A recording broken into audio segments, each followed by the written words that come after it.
Good morning to all my viewers. একটি কুয়াশা আচ্ছন্ন নতুন বছরের সকালে আমার সকল দর্শক বন্ধুকে জানাচ্ছি আমার ইউটিউব চ্যানেলে অনেক অনেক ওয়েলকাম। আজকে যাচ্ছি আমাদের পাড়ার থেকে এই প্রথমবার একজন কাকু কাকিমা এবং তাদের ফ্যামিলির উদ্যোগে এবং আমার পাড়ার যত ভাই বউরা, দেওরের বউ, বৌদি, কাকিমা, জেঠিমা সবার প্রয়াসে আজকের এই চেষ্টাটা সফল হতে চলেছে। তাহলে চলো তোমাদের সাথে শেয়ার করি আজকের একটা দারুণ মুহূর্ত। সঙ্গে থাকো।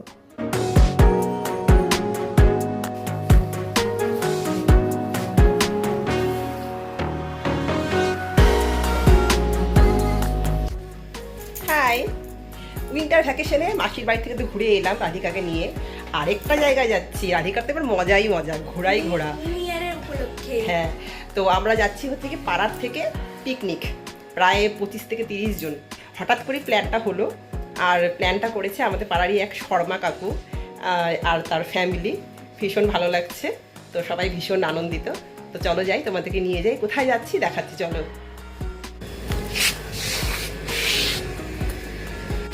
দেখো দেখা দেখা দেখা একটু দেখা আমার বাড়ি কি অবস্থা। দেখো, কোথাও যেতে গেলে পরে খালি সাজন গুজনই মনোযোগ থাকে, আর কোনো কিছুতে আর মন দেওয়া যায় না। এগুলো পরে হবে, তাই না? একটু ঘুরে আসি, তোমার সঙ্গে থাকো, চলো।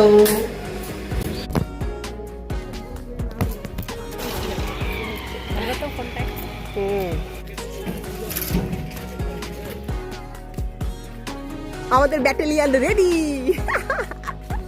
এই কয়জন কেন, আর কোথায় বাকিজন?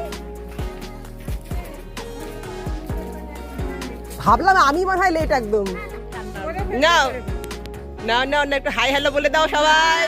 এত সুন্দর আনন্দ এই প্রথম, বাবা। তো আমরা রওনা দিয়ে দিলাম, আমরা যাচ্ছি রামশাই। আমাদের বাড়ির থেকে মানে ময়নাগুড়ির থেকে রামশাই যেতে বেশিক্ষণ লাগে না, এই 20 থেকে 30 মিনিট মতন লাগবে। আর চলো তোমাদেরকে দেখাই একটা দারুণ একটা জায়গা। চা বাগানের কোল ঘেঁষে প্রকৃতির একদম কাছে, শহরের হই হট্টগোল থেকে দূরে একটা দিন কাটাবো বলে চলে যাচ্ছি বাচ্চা কাচ্চা বয়স্ক সবাই মিলে একসাথে আনন্দ করার জন্য। তোমরা সঙ্গে থাকো।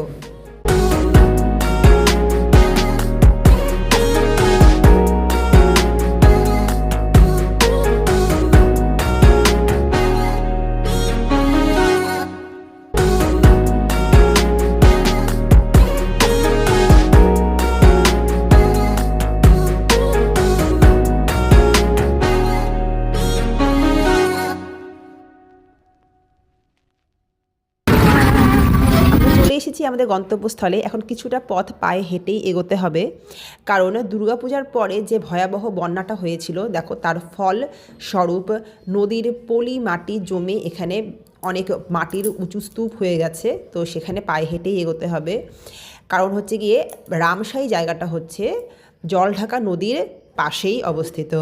তো জলঢাকা নদীর জল প্রায় আশেপাশের অনেক বসতিকে ক্ষতিগ্রস্ত করেছিল, অনেক চাষের জমি নষ্ট হয়েছে। তার জন্য তোমরা দেখতেই পাচ্ছ, তার নিদর্শন জমিতে দেখাই যাচ্ছে। তো রামশাই যে মূল আসল যে পিকনিক স্পট, সেখানে তো এখন ঢুকতে দেওয়া হয় না। তো তাই জন্য আমরা রামশাইটা তো বিশাল বড় একটা এলাকা, তার ওই জন্য একটা সুটেবল একটা জায়গা চুজ করে সেখানেই আমরা খাওয়া দাওয়ার প্ল্যান করলাম। তাহলে চলো বাকি ক্লিপিংসগুলো দেখাই।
পিকনিক স্পটে পৌঁছে তোমরা দেখতেই পারলে পাড়ার বৌদি, ভাই বউ, বোন, কাকিমা, জেঠিমা সবাই মিলে একসাথে একটুখানি নাচানাচি করে নিলাম।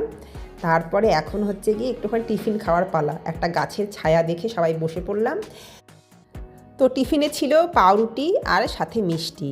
যারা ডিম খাবে তারা ডিম, যারা ডিম খাবে না তাদের জন্য অনলি মিষ্টি। তো টিফিন খাওয়ার পরে একজন চলে গেছে ঢেঁকি শাক তুলতে। এত সুন্দর ঢেঁকি শাকের গাছগুলো, পরিষ্কার পরিচ্ছন্ন। তারপর আস্তে আস্তে এক এক করে সবাই ঢেঁকি শাক তুলতে চলে গেলাম আমরা। তো ওই দেখে দেখো রান্নাবান্নার ব্যবস্থা হচ্ছে। তো এখানে একটা কথা বলে রাখি, তো যেহেতু খাওয়া দাওয়ার একটু সমস্যা আছে ওই নিরামিষ আমিষের ব্যাপারে, তো এই জন্য আমি খুব একটা পিকনিকে যাই না। তো এইবার ওই দেখো আমার রায়বাঘিনী নরদিনী দেখা যাচ্ছে, হ্যাঁ, তো তার মা মানে আমার মামি। তো রান্নাবান্নার ব্যাপারটা হচ্ছে গিয়ে আমাদের জন্য নিরামিষ ব্যবস্থা করা হয়েছিল। এটা হচ্ছে গিয়ে ওরা নিজেরা চেষ্টা করে উদ্যোগ করে এটা করেছে। তো ওরা চেষ্টা করেছে বলেই আমরা আসতে পেরেছি। তো তাদের জন্য অনেক অনেক তাদেরকে থ্যাংক ইউ জানাই। তো এইদিকে দেখো রাধিকাও এই প্রথম ঢেঁকি শাক তুললো। ও তো প্রথমে চিনতে পারছিল না, তো চিনিয়ে দিলাম। তো আমার থেকে বেশি ঢেঁকি শাক রাধিকাই তুলেছে।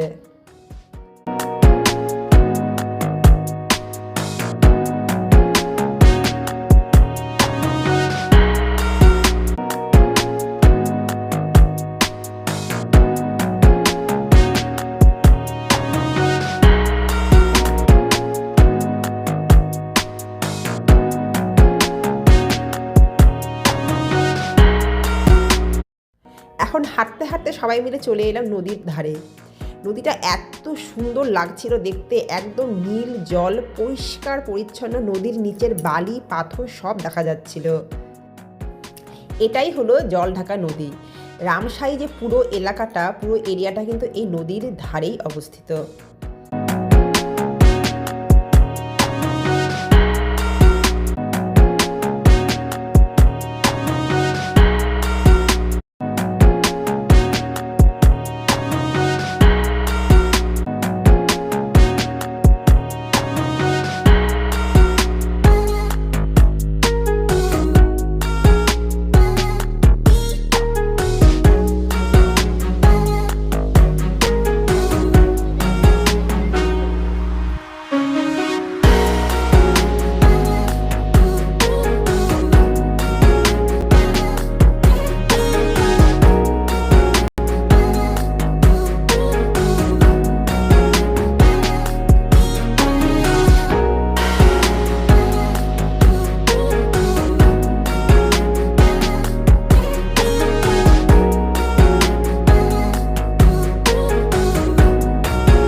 তো ওদিকে ঘোরাঘুরি করতে করতে এদিকে কখন রান্নাবান্নার ব্যবস্থা কমপ্লিট হয়ে গেছে বুঝতেই পারলাম না।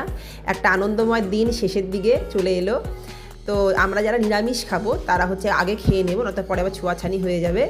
তাহলে চলো দেখাই আমাদের জন্য নিরামিষে কী কী ব্যবস্থা হয়েছিল।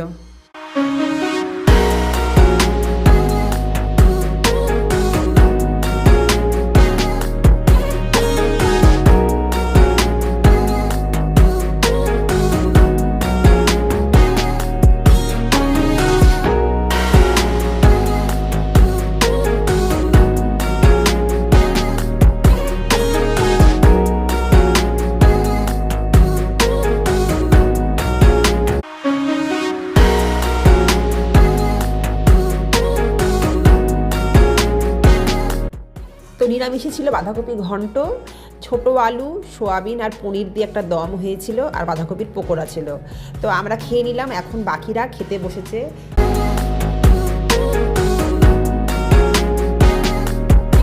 তো এই দেখো ঢেঁকি শাকগুলো বাড়িতে নিয়ে যাচ্ছি।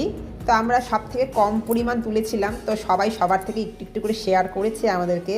তারপর বেশ অনেকটাই হয়েছিল। তো বাড়িতে গিয়ে দেখাবো এই পিকনিক স্পেশাল বাঁধাকপি রেসিপিটা কীভাবে রান্না করলাম। পিকনিক থেকে এসে বাড়ির সামনে আবার একটু নাচানাচি হলো। তো এইগুলোই তো আনন্দ, তাই না? আবার যে কবে হবে এরকম আনন্দ দেখা যাক, এখন শুধু অপেক্ষার পালা। তো যাই হোক, সবাইকে জানাই অনেক অনেক ধন্যবাদ। সবার ঐকান্তিক প্রচেষ্টায় হয়েছে আজকের দিনটা একদম সফল। আর এই যে নাচতে নাচতে এলো, মাথাতে নীল রঙের ওড়না লাগিয়ে, সেই রান্না করেছে আজকে আমাদের জন্য নিরামিষ তরকারিটা। ভীষণ ভালো হয়েছিল। ডলিকে জানাই অনেক অনেক ধন্যবাদ। আসি, tata.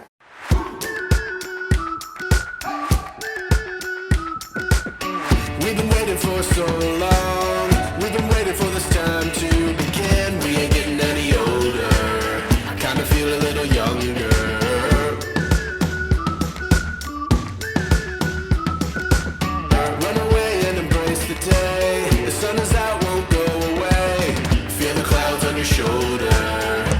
sky, feeling bolder. Going up.